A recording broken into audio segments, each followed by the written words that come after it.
bottom screws that we have in.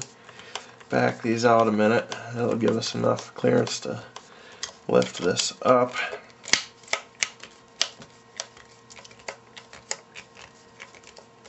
As I said, we're doing this without a manual, so step by step and is kind of out of the question right now.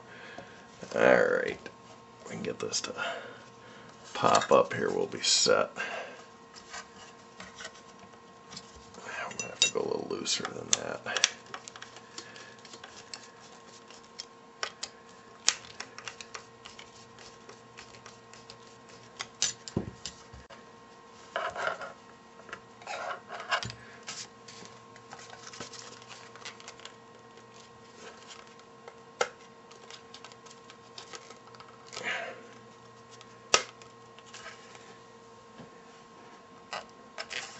We're going to take those two right out of there for now.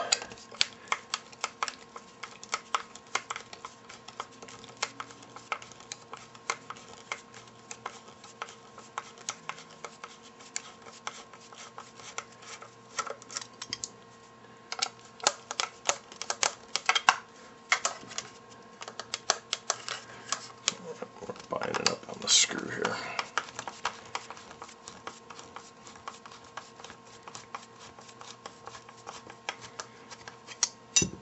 Okay. Now, alright, we'll set this back down here. Take your pin, washer on the inside here, that'll take up the slop and the suspension.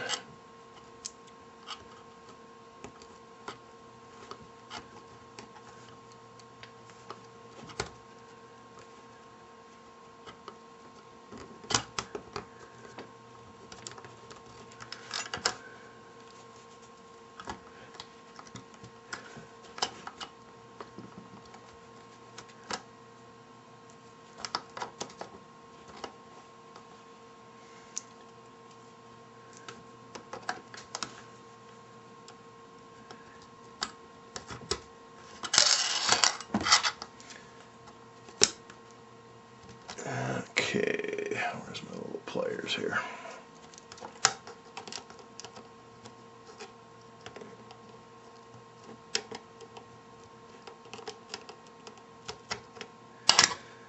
Alright.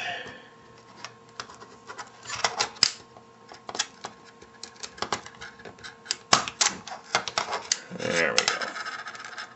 So notice on the front of this, pull it off here real quick. A little plastic shim that goes inside there. It's kind of a retaining cup. So we've got that in there. We're going to take the nut and just simply start that for now. Flip this over here, it's a little easier with it off the vehicle. We're going to do the other side. Washer.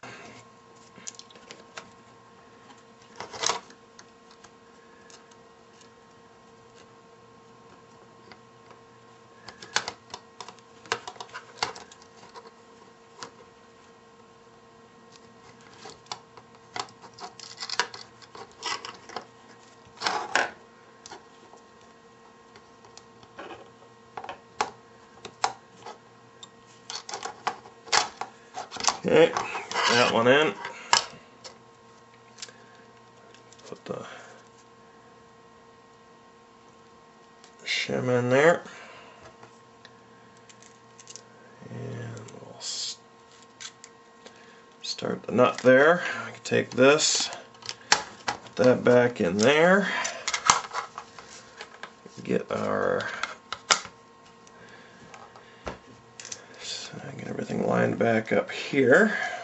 This will be the final time these will come out. As soon as we get the bottom pin, captured pin tight, we can slip the front bumper in and put the other two screws for this in. So I'm going to get these tight and we'll be right back.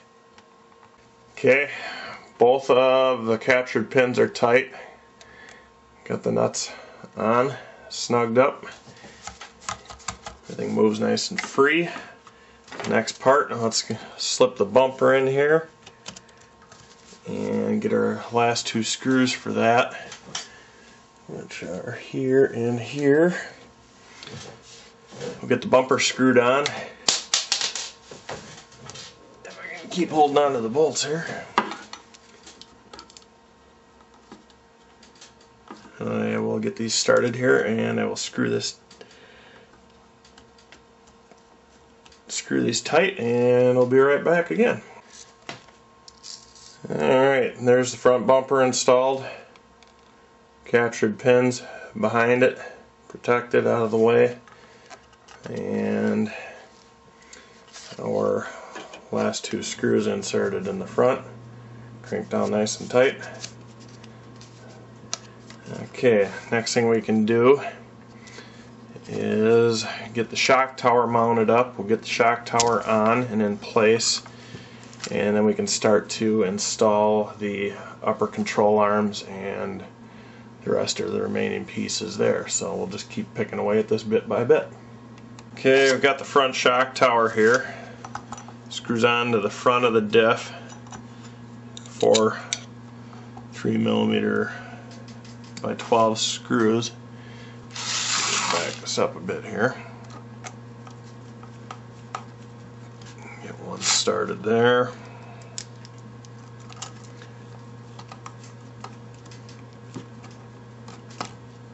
Another one started there.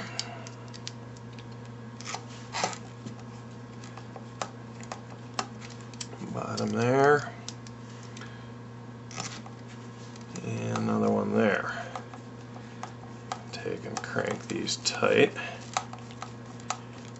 Gotta go around and give them each a shot. Okay, we'll make sure we got these all tight here. Kind of keep spreading around from screw to screw here to make sure it's kind of a snug fit as it pushes over the housing. You don't want to crank one too tight all the way, because what will happen is you'll end up binding up the whole shock tower.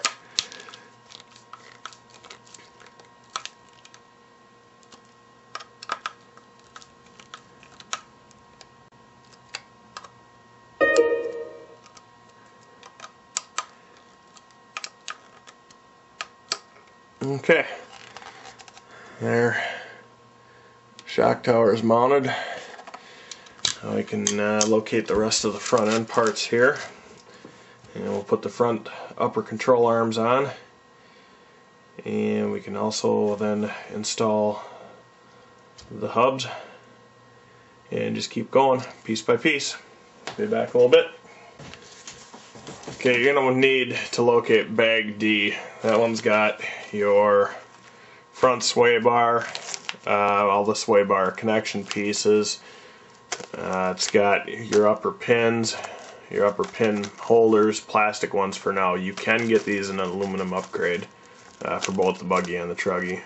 You can also get an aluminum upgrade sway bar mount holder. So we've got that. All those pieces, we're going to need those. We've got our upper control arms right and left. Those are going to be sitting right there with our pins. And we've also got our upper plate. That upper plate sits back here like so, screws to everything. That will support all of the upper suspension basically. Then we'll go on to the steering assembly behind that. So we will start with, this is kind of a mess, but we'll do it this way. We're going to set that off to the side. We're going to grab my scissors here. We're going to cut open both the pins and the pin holders. Now the upper pins aren't captured. They aren't on the buggy either. I've actually haven't seen any issues with them. The stock non-captured pins that were on the buggy were rather weak. I replaced those with the captured ones, which are a lot more stout. Okay, so we've got two pins. We've got two should have.